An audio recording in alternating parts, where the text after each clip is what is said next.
Hills of Success is a series that promotes money matters to smart women. During each episode, Zenelia Harris will share money lessons that debunk the typical messaging you hear around women and money. So if you want to gain valuable money tips wrapped around professional advice to help you navigate your personal money and professional journey, tune in to Hills of Success. Hello, I would like to welcome you to Hills of Success, a Finance and Stilettos podcast series.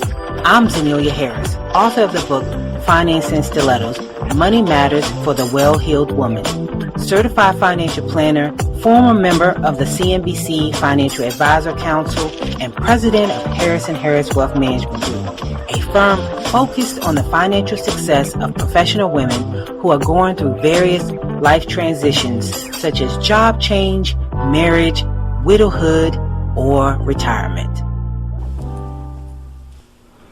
Enhancing confidence and empowerment into individuals so that they can enrich the world with knowledge, humility, and realize a purpose of personal enrichment. I would like to welcome my guest today, Rosa Santana. She is an innovative design, career, and technology connoisseur with experience in higher education administration, recruitment, and design industries. In her recent role at Wagner College, Staten Island, New York, she serves students by providing guidance and elevating their careers. She works with students and alumni in locating opportunities suited to their career needs. Rosa creates and executes programming centered around professional development, self-manifestation, and core competency. She is continually looking for opportunities to provide a spectrum of tools, resources, and guides for students and alumni in career success. Rosa spearheads a gamut of projects that cultivate effective programming, sustainable business relationships, technology efficiency, and student-centric environments. At Berkeley College, she was recognized for her 7 years of service and received the Culture for Caring Poster Contest Award. In 2020, she received the Polaris Award from Mu Sigma Epsilon Sorority Incorporated for being a trailblazer and providing new paths for the next generation of female leaders. She holds a Master's of Science degree from Full Sail University in Instructional Designing, a Bachelor of Arts degree from Bloomfield College in Creative Arts and Technology, and is currently furthering her education with a Doctorate of Philosophy from Walden University in Adult Education Leadership. She is a proud Afro-Latina and aspires for greatness in all areas of her life. She was born and raised in New Jersey and lives to travel. Let's welcome my guest, Rosa Santana. Well, Rosa, I am so excited to have you join us today. So I know I've shared information about your bio, but I would like to hear your perspective on your career journey. Sure. So my career journey is, I always say that I've been in 3 different industries, right? I started off within the graphic design industry, paved my way as a designer, moved up as an art director, and then I ventured off and, was pretty much running a company. Then from there, I was like, well, it's great. Now I want to teach. So then I went into higher education, started teaching, adjuncting while I was still being an art director, had an opportunity to venture off into helping students find their careers. So then I moved over to a full-time career counselor, helping students find their jobs within graphic design industry.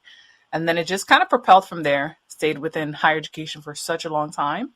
And because career services is similar to human resources, then I also started dipping into the human resources recruitment side of things and helping individuals, professionals, starting from early career to seasoned professionals to kind of advocate for themselves, revising their resume, prepping for the interview, researching the company, ensuring that they have all the things that they need and resources that they require so that they can ace that interview and move on to the next one and then eventually obtain that offer. So I've been teetering between the career services realm in higher education and then recruitment realm of HR. So I love the fact that you reached out to me on behalf of a student. And so talk to me about that journey with your intimate relationships with your students. Definitely. So one of the things that I like to do with, and I love helping people in general, Mm-hmm. students, seasons, whatever, helping individuals find their path and find their next level mindset. So when I sit down with a student, I like to learn what it is that they have done, help them understand that their past experiences, their past knowledge, regardless if the experience is athletic experience, if it's working at their family's business, have them understand what are those skills that they obtain there and how it translates to what they're looking for. And then giving them the guidance they need and the confidence they need to be able to connect with individuals who they do not have any connection with or any networking with. So that I'm like that liaison with Mm-hmm. them and potential employers, and truly understanding what their potential is, what they can provide an employer, so that I can best suit that advocacy for them and between them and the employer. So what would you say the relationship should be between a college student and their career counselor on their campus? Oh my goodness. So one of the first things I tell every single student, even in high school, the first thing you do as a freshman, go visit the career services department. Get to know who they are. I'm not asking, like, I don't tell them to like go start searching for a job, start resume, you're working on your resume, but know who those individuals are. Know where their office is, because yes, your freshman year, you should be focused on, the college life, right? Getting to Mm-hmm. know, getting used to it. But at the same time, start getting to know who are going to be your sponsors, who are going to be your advocates. And career services is one of the places that we're the best advocate, especially when it starts coming into, you start looking for internships, when you start Mm-hmm. searching for opportunities, when you want to network with people or you want to gain more information within the industry because you're unsure what track you want to do within, if it's finance or if it's accounting or if it's Mm-hmm. fashion, right? There's so many spectrums within those industries, and I help guide that. So that's the first thing I always tell every single student who comes in. As soon as you get in as a freshman, get to know where the office is, learn who the people are, and make that first initial appointment to have those conversations. That's exactly what I did when I went to college. So I'm telling my daughter that as well. I said, "Oh, yes, I knew who was in, the career counseling office. They knew my name, so that when anything comes up, an opportunity comes up, they can reach out to me and, share that opportunity, because it really is about relationship and networking. And that's the first place to start, in Yes. my opinion, and when you get Yes. on campus. So I agree with everything you just said. And like I said, I am telling my daughter that as well. So I'm hoping that she will listen and make sure that that she goes to the career counselor and know everyone in that office when she hits campus. So let's pivot a little bit and kind of talk about some avenues that you would share that you've learned in life regarding your career. What are some key takeaways that you would impart upon a young person that is interested in pursuing career counselors or HR, or having a job in HR or having a job working on a college campus? What would you say are some key tips that can help them to grow into that role? Definitely. So I've actually and I'm actually working on writing a book about it. Mm-hmm. A like 4-step process. I call it the Cuatro S series, which are skills, Mm-hmm. society. Um, hang on, I always so many things in my brain. So it's squad, skills, show, and the society. And Mm-hmm. then what I tell people is, first thing you want to do is skills, is build your skills, get to know the industry, learn about it, see what you can start learning immediately, what things you can start maybe getting certifications on it if a certification is required, getting to know some of the new trends, right? Mm-hmm. So learn the foundation, but then also learn what's happening now. Mm-hmm. What are the current techniques? What are the current tips, right? And then when it comes to the squad, start building your team. And when I say team, you want to build like someone who's going to be your sponsor, someone who can help you out, someone who's going to be your advisor, someone who's going to be your mentor, someone who is going to be your cheerleader. And each role plays a different component to your career success, right? Because you want a good team who can advocate you when you're not in the room, right? Mm-hmm. Can't be everywhere. We can't sell ourselves every single time because we can't be there. But if we have a good, solid team of group of people who can help us achieve that, that's what you want to have, Mm-hmm. right? And then when it comes to society, you want to use the people around you.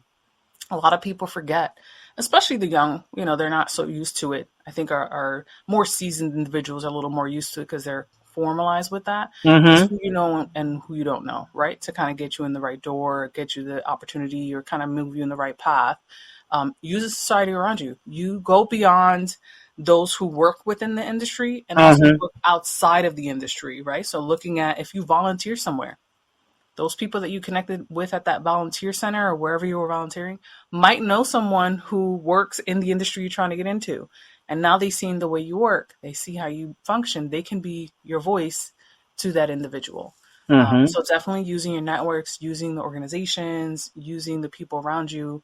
For college students, use the college to be able to help you get to where you're going to go or want to go. Using alumni, if you're still in school, using alumni of that same school. If you've gotten your master's, use all of your networks. Like tap into every single network you can. You never know who might know someone who knows the person you're trying to connect with. That is so true. Very, Right? I know. I think sometimes it's probably as young people, they may not realize how small the world is, because they're looking at it's like, I don't think I know anyone. And you just never know. Sometimes it's people in your family that you just start telling them what you want to do. It made me think of, as I was listening to you, about this idea of personal branding.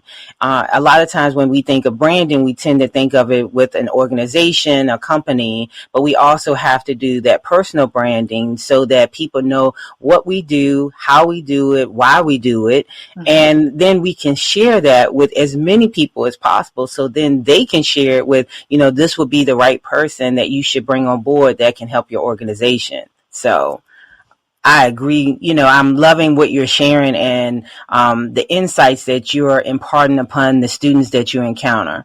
Definitely. Now, you mentioned that you also help alumni. So what does that look like? Sure. When it comes to alumni, it's more of making sure that they're not only their online presence, but that they're a little more strategic and focused on where they're looking for, right? What happens, especially with recent alumni, those who just graduated, they're like, oh my God, I need a job tomorrow. And I'm like, Right. okay. And then they start applying to every job known to man. And I'm like, that's great, but now let's focus. Let's get you to where you really want to go. Because now, not that every employer is going to see that you apply to 100, but they can tell, right? I can speak because I was a recruiter when it came to recruitment and we saw the resumes come in. We're like, oh, this person just applied because it was a position they saw and it came up on their either email or they were Googling or whatever they use Indeed or whatever it was to search the job and they just hit apply, right? Mm-hmm. Versus actually looking at the job, looking at their skill sets and see if they truly want to do those things. So how would you say, let's say it's a job that you may feel you don't have all of the skill set.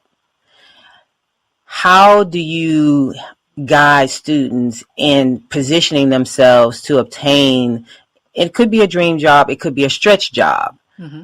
so that, so how do they position themselves to an employer or an organization if it's a stretch job, meaning that they don't have all of the skill sets, maybe they have one or two, and may instead of maybe like all six. So let's say there are six key skill sets that they need to possess for this position. That's how they are positioning the opportunity, and they may have two of the six. So what advice would you give a student? Sure. So employers typically, let's say you said six, right? So the first three are usually the most important for the employer. The next three are like they were other tasks.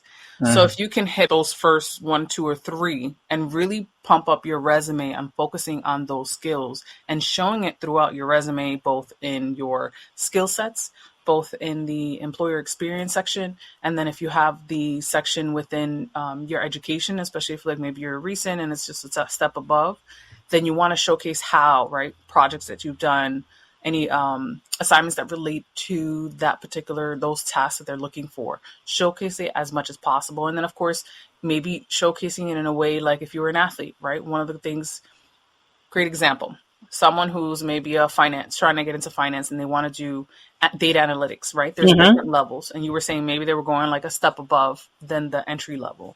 So with that, thinking about your athleticism, how can you describe the data of being an athlete so that someone who's in data analytics, they're like, oh, okay, they have an understanding. They applied it to their sport. That's what you're wanting to do. You want to showcase the skill throughout your resume. And then, of course, you also want to showcase it through your social media, right? So a lot of people tend to forget that people go onto social media and they look at that. Recruiters are a huge component of doing that. First thing they do is they go on LinkedIn. So if you're looking to be, working, example, finance and going to data analytics and maybe going up the step above entry level data, then you want to ensure that your posts is all focused on that. You want to show your expertise on that. You want to be in conversations, having comments with other individuals who are in that industry, talking about it, sharing, so that then now they're like, oh, okay, so yeah, it's true. They have, it's like the supporting documentation to your resume. So do you feel the structure of your resume is key, and how has it changed over time? It's changed dramatically. I mean, you're talking about before you would have your full address, you would have, every single job potential in there. It wasn't key focus to the positions that you're trying to, it was just like a generalized resume. And then, it had the objective where every objective was like, I'm trying to get a job. I totally understand that, but that doesn't help the employer. Right. Now it's a total flip around, right? Everyone can work pretty much anywhere and anywhere, right? You can specify a bigger area of location of where you're looking at. And then also it's okay to have multiple jobs in short periods. Whereas before it was like you had to stay longevity. You had to stay at a company for 5 to 10 years before you shifted over. And if you did, it was questioned. Now that's not even questioned anymore, right? It's not even a thing. Having a gap in your resume, they might question it, but it's rare. It's not a huge component in regards to that, as long as you can explain as to why you have a gap in the dates of employment. But that's one of the biggest differences is that now you're much more focused. It's much more quantitative, I like to say, and it has more qualitative task oriented than just listing out your responsibilities. Okay. So do you feel that students should have different resumes depending on what jobs they're applying for? Certainly. Yes.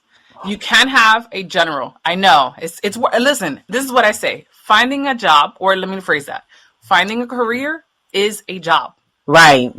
And that's what people tend to forget. They think like, well, I'll just make one general resume and that's what I submit to everybody. I'm like, you cannot do that, because one role could have the same title, but different responsibilities, or might have same similar responsibilities, but the sense of hierarchy of what the company wants for each different company might be different. Right.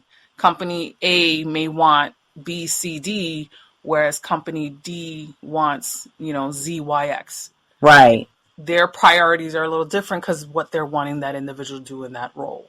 Right. Yeah, I think so. Some time ago, I remember hearing a speaker who worked for Microsoft talk about certifications, and she was explaining that there are some general certifications you may want to have, but she was stating that when you get hired, there are specific certifications that are specific to Microsoft.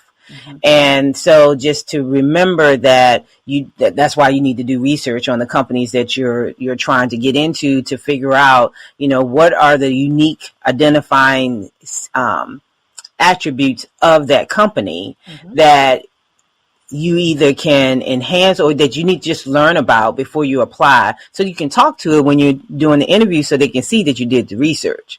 Definitely. Yeah. Definitely. And then, as you mentioned with certifications too, maybe finding that one niche, right? So let's say everyone gets, CD certification, and that's like a normal. Everyone gets that. What could be Right. your niche? So Right. yeah, you have that one that everyone gets, the general one, but then what's the other certification that no one else has? Right. Right. Right. Right. Well, I want to pivot a little bit and kind of, of course, because I am, in finance, we have to talk about it a little bit. Yes. So share with me, what you saw growing up in regards to money. I mean, I come from a mixed household, right? Minority household, and money was never talked about, right? That was like a Mm, hush hush. We don't talk about money. Money is never spoken about. When I was growing up, it was dad handled all the money. okay. Then when dad passed, then mom had to figure it all out. And as a single parent with two girls, it was difficult without the college degree. It was difficult. Something she had to learn. And again, never talked about. It's not like Wow. I had to sit down with mom and dad and we went over how does financing work? How does savings work? How does none of that? So what would you feel is your biggest money lesson you learned from watching your parents? The biggest lesson I think I learned is acquire information, Mm, learn more, right? I had to learn how to do things. I had to search for the information so that I can be successful. And yes, I've had my ups and downs. Not mm-hmm. perfect, right? But as a first generation college graduate, I had to figure out a lot of things on my own. How to pay for college, how to. Right. These are all things I had to do by myself. So searching, asking questions. I know as a college student, the bursar's office when I used to come in, they're like, "What are you doing here?" Like they knew me by name. I Right. was in there like every time. Every time I got a letter, every time I was like, "Well, I got this letter. What does it mean? Help me understand what's going on here." They knew my name. They would kick me out. That's how much I was in there because I wanted to understand what was I signing, why was I signing, how this is going to affect me in the future. Because I come from a low income family, single family home at a young age. It's interesting that you said that because I think that that's such an important lesson to learn about asking questions about the things that you're signing instead of just signing documents and you don't really understand it. I think so when you said that, I thought about when you buying your first home and all of the documents you have to sign when you're going to closing. And a lot of times you're sitting in a room and you feel pressure that you need to do this within a certain period of time because they need to move on to the next person. But I think it's really important to literally take your time and read through the documentation Right. so that you don't sign away rights that you want to maintain in regarding your finances or anything. Right. So I think that that's such a key point. If I'm not mistaken, I don't think anyone has said that, but that is so key. Like read through the documents and ask questions about what is this document? Why am I signing this document? what does this mean for me as well as for you? Right. Because I was reading something yesterday and it didn't give me an option to opt out. I had to sign it. And as I did a quick review of the document, I didn't agree with what I was signing because I was signing away some rights that I wanted to maintain as a consumer. Mm-hmm. So I think that that is such a key point to always go over the documentation that is before you with any transaction that you're doing. Right. Just to make sure that, do I agree with this? And that goes to going to the doctor, because I know like a lot of people don't read the documentation that you're signing at the doctor's office. You're like, they're just handing you stuff, sign this, sign this, sign this. But it's like, no, you need to read through it. And then I learned to actually mark through and say no and then initial it. I don't know if that works, but No, but it's true. I mean, you brought up the doctor's office, which is a great example. I was just thinking about that. I had went into the doctor's office and they had a form stating that I had to sign the agree that I viewed one of their policies. Mm-hmm. Literally, the paper just says this. As you sign this, it means that you've read our policy or received a copy. And I'm like, before I signed that, I said, "Where is it? I want to read it. I don't." Mm-hmm. And they didn't have it. They didn't have a copy. And I'm like, Wow. so you want me to sign this, but you don't even have a copy for me to look at. You don't have, what am I agreeing to? Right. Right. And I didn't sign it. So I gave the paper back blank. I was like, Yeah. if you give me a copy, I can't sign this. Exactly. Exactly. I mean, it's small things like that we tend to overlook, but like you said, a lot of times you're keeping them on their toes as well. That's got, but no, I think that is great. Any other money lessons that you would like to share that you think would be helpful to, a young professional that is going into the workforce? One of the biggest, and this is more of the recent lessons lesson learned, you can say, or skill set that I built up on, I strengthened it, is learning how to advocate to negotiate salaries. Love it. Love it. Love it. I am such a big proponent of that, but I want to hear your perspective. Yeah. This recent role that I'm in, right?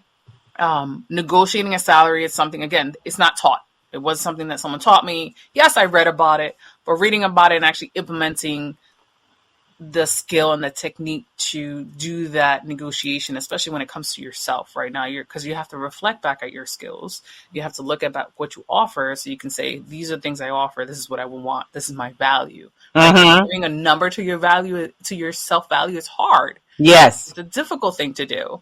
So one of the things that, helped me was I got some experts. I had a friend who I said, hey, listen, you are great at this. Can you guide me a little bit? How can I do it? I was like, I read about it. I know how to do it, but what exactly? Like, help me a little further more. That's one of the things. And we spoke about, not only expenses as far as like for myself, going back and forth, driving, whatever the case may be. But we looked at obviously other benefits, right? The health, maybe working from home partially. So these are all components that I had to include, right? So I overextended what I wanted, so that when I sent over that offer, obviously they took away some things, and I got a good bunch of what I wanted, which is, without that help of having an expert, granted that I do read and I try to learn and educate myself, but actually implementing in that real time sometimes can be scary. Yeah. So doing my very first one with help, that's where I'm like, all right, for my next one, I'm good. I think I can do it on my own. Right. No, I remember that I had to learn on my own as well. And you're right. You overestimate, you overshoot, and then hopefully you'll land somewhere in the middle. Like I think you should overshoot a lot, because then you still get over what you think your top is. So like, let's say you have, I try to tell people, let's say you're asking for, and I'm gonna throw out numbers because it's better to throw out numbers. So let's say you've been in the workforce for a while, and you have a great resume. You worked at, contributed a lot to organizations that you worked for, and you can show that. You can also show in the performance reviews that you received that you are a great asset to any organization that you're a part of.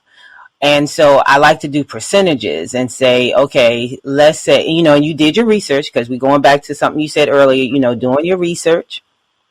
And that could be, online, but also reaching out to others that may be in the industry, that may be in your network that you didn't even know. It's like, okay. Or if you can, there was a piece of advice that someone had shared on my podcast some time ago, and she said, if you can, reach out to the person that's leaving the job, find out what they were making, because they're leaving. What did they care, right? Ask them, what their salary was upon leaving, and then like, oh, this is what they were making. Because generally with any salary there's a range. There isn't like this one set salary. And so what I tell people is that the first offer is at the bottom of the range, and but what your number needs to be is based off of what you need. Okay, what you need to survive, and then you adding savings, and then adding being able to do things that you enjoy, because we all need to take breaks from our job in order to rejuvenate, right? And so then I say, once you come up with that number, then add, like 10% above that. 10 to 20% above that, because you Right. never know, because until you ask, you don't know. So I tell people, if you don't ask, you don't get. Exactly. Exactly. And then even with that, right? Sometimes you, with the number, you're meant focusing more on the number. Think about the other benefits, right? Maybe depends on the role, right? Some things Mm-hmm. you can ask for is to have your dry cleaning included. Mm. Um, Asking, it depends again on the role, if a car can be included, right? Mm-hmm. Yes. Sometimes even a house, again, Right. on a Housing lower allowance. level, but these Yes. are things you can still ask for, include in your, offer or counter offer, should I say, to Mm-hmm. an employer, right? Yes. Working from home, making sure that they have the right equipment for you, as far as like maybe a laptop or things that you would use that maybe the employer really doesn't have for that role. Mm-hmm. Right? So let's say, microphones or things like that. Right. Yes. Depends on your role, right? You ask for things that normally you would have probably had to shell out of your own pocket, right? Right. Right. Right. So those are Right. things to also think about as far as your benefits, paying for a gym if they don't have it Mm-hmm. as part of their health plan. Mm-hmm. Those are other key components or benefits that you can consider. So that's what I mean when you're looking at your value. What's your value? Mm-hmm. More vacation. So let's say the standard is they give employees, I don't know, 26 days, and you're like, well, Mm-hmm. no, I need 40 days. Right. Right. Yeah, definitely. And also equity. So especially if you're working for a Fortune 500 company, like what equity, what the bonus structure looks like. Mm-hmm. All of those things are negotiable, as well as it contributes to your workplace wealth. So you got to think about long term. So, I was talking to a young person recently, and she was sharing with me about, and being given stock options early on in their career. And I said, and now look at what they're worth. Mm-hmm. It's such a benefit. You you did nothing but just held on to it and stayed at the job for a minimum period of time, because generally they have a vesting schedule in place, so Right. that you have to be at the company for a specific period of time before those options become vested, and then no matter whether you stay or not, you still get to keep them. So yeah, I mean, it's a lot of things to consider when you're thinking about what you want your work life to be, Right. because it's such a big component of your life. You want to make sure that you have things that allow you to do your job in the most effective way, and that you can be efficient with it, and that you can really contribute to the organization. So I love that. I love that. Yeah. Is there anything else you would like to share that you think would be pertinent to young people that they need to take into consideration as they prepare for their future? One thing. Oh my gosh. It's always difficult because I have so many things to share. You can name a couple. You can name a couple.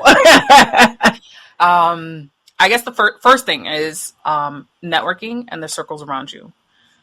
There's more people you know than you actually do know, right? Tap into your different networks. Think about your past, high school professors, your coaches, your pastor, your church members, any way that your karate instructor, tap into every single circle and begin to start networking and talking to people. I find that a lot of the young ones are that socializing, that having those simple conversations is a little difficult. Start early on, right?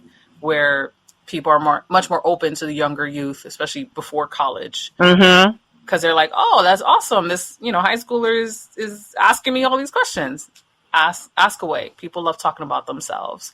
And then, of course, build your skills. Build your skills in a variety of spectrums. And when I say skills, don't just focus on skills that are for the major or the industry that you're wanting to go to. Go beyond that, right? So, great example. I work in higher education. But one of the skills that I'm looking to learn now, one of the new skills that I want to start learning now, is this AI world that's coming about, Mm-hmm. and learning about it. AI is not something that's in the higher education realm, but it could be, and it also can affect in other ways, or I can use it in other components. So just learning things that are beyond your scope, right? Learning, let's say, even emotional intelligence. A lot of people Mm-hmm. get that. That's something that goes across any industry, having emotional intelligence. because that can then elevate you to where you need to go in the next level, especially if you have a specific trajectory of where you see yourself in your path, if it's becoming a VP or whatever the case may be you're trying to Yeah. do. Having that emotional intelligence could, make you propel faster than not having it. Right. No, I agree. I think one of the things that, well, I tell my daughter a lot of things. She probably thinks I talk too much, but I'm trying to impart my wisdom upon her. And what I share with her, I said, her interest is a technical field. And I said, but you need to learn how to communicate. And I said, and that's in writing, and that's learning how to speak. Yes. And so all her life, I'm like, especially because I'm raising a girl into a woman, Yes. that we tend to shy away from promoting ourselves and also speaking up for ourselves. And I said, so become comfortable. That's my whole phrase. Become comfortable being uncomfortable. And that's in so many things. Going up to speak to someone, a stranger that you don't know, asking questions to someone just so that you can just learn more about them. Putting yourself in a learning environment. So I'm big on throwing her in situations where she absolutely knows no one because I feel that in doing so, it forces her to have conversations with people that she wouldn't normally have conversations with. Yes. So I agree with you totally. I think that young people, they're so talented in so many ways, and sometimes they don't realize. It's like you have your natural talents, and then you have the skills that you learn. Now, how do you present that such that people understand what makes you who you are? Right. So, and I just love the things that you're imparting upon your students. I love the relationship that I see that you have with your students. And I hope that they appreciate what you have to offer and that they deepen their relationship with you because you're a great connector for them. And so in a lot of ways. I'm hoping. Sometimes Yes. I feel like the mom of the students, right? Yeah. Right. You tell your daughter and you're hoping she's catching and listening. I feel the same with my students. I hope they're listening to me, but sometimes I bring in outsiders so that they can say the same thing. Yeah, definitely. Well, if people would love to connect with you, can you share like how they can do that and what platforms you're on? Sure. So the best way is LinkedIn. So when you go onto LinkedIn, it's linkedin.com/in Santana. Let me just confirm that for you, but it should be Santana Rosa E. So linkedin.com/in/Santana Rosa E. Oh, great. Now, my last question, because you work at Wagner, Yes. are you open to students that don't attend Wagner connecting with you? Oh, definitely. I mean, I have LinkedIn is my main source of connecting when it comes to professionalism. So definitely, even outsiders, because I have connections that I can connect you to as long as you're coming to me professionally. But sure, certainly. Anyone Great. outside can definitely follow me and connect with me as long as you're looking to definitely have that professionalism with me. Okay, I love it. Thank you so much. And Yeah. I enjoyed you sharing your insights and your expertise with my audience today. Yay, thank you for having me. This is all great and exciting.